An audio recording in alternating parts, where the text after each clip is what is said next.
In early 2026, audiences were captivated by a stark, atmospheric trailer featuring a scarred, amnesic woman who couldn't remember her own name. The marketing campaign leaned heavily into nostalgia.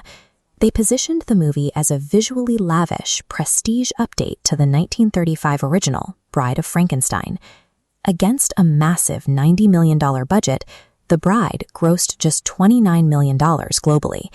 Adding to the disaster, the film earned a dismal C-plus cinema score, a grade that usually points to toxic word of mouth. People bought tickets expecting a dark, brooding Gothic romance. When they actually sat in the theater, the movie they got was so wildly different from the trailer that it immediately killed any financial momentum the film had. The promotional material suggested an intimate, claustrophobic character study. The final cut, however, actively attempts to cycle through at least half a dozen in the Gothic laboratory setting almost immediately. It drops viewers into a 1930s Chicago mob narrative, complete with a crime boss named Lupino, police detectives, and Tommy gun-toting henchmen. Then the story pivots into a fugitive road trip caper.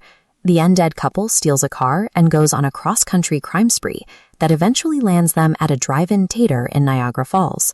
On top of the gangster and outlaw elements, the script forces in a subplot involving a matinee Hollywood idol, complete with flash mob dance sequences and broad sci-fi comedy gags. Horror audiences tend to want, above all else, to be scared. When a film buries its core monster premise under competing mobster, musical, and romantic comedy storylines, the target demographic leaves disappointed and tells their friends to stay home. The initial teasers hooked viewers with dialogue like, "What's my name?" I can't remember. hinting at a tense, serious exploration of identity and bodily autonomy. In the finished film, that psychological tension is replaced by the literal ghost of author Mary Shelley.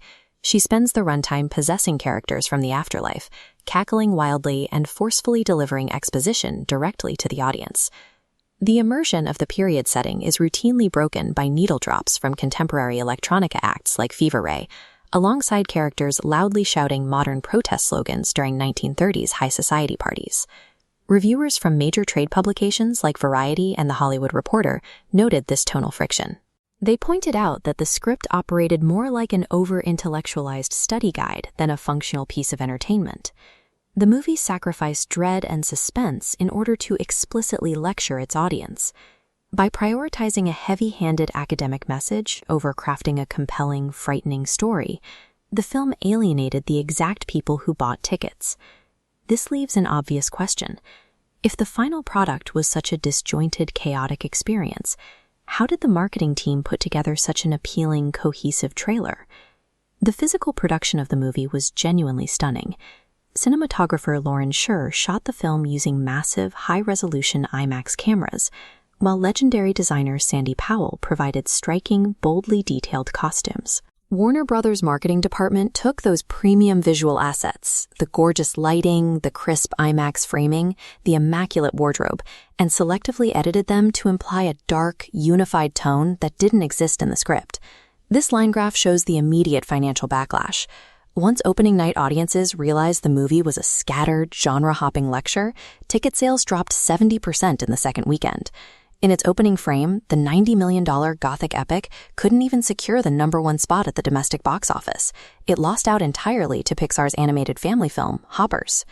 Massive studio funding, sweeping visuals, and brilliant marketing misdirection can easily get people into the theater on a Friday night.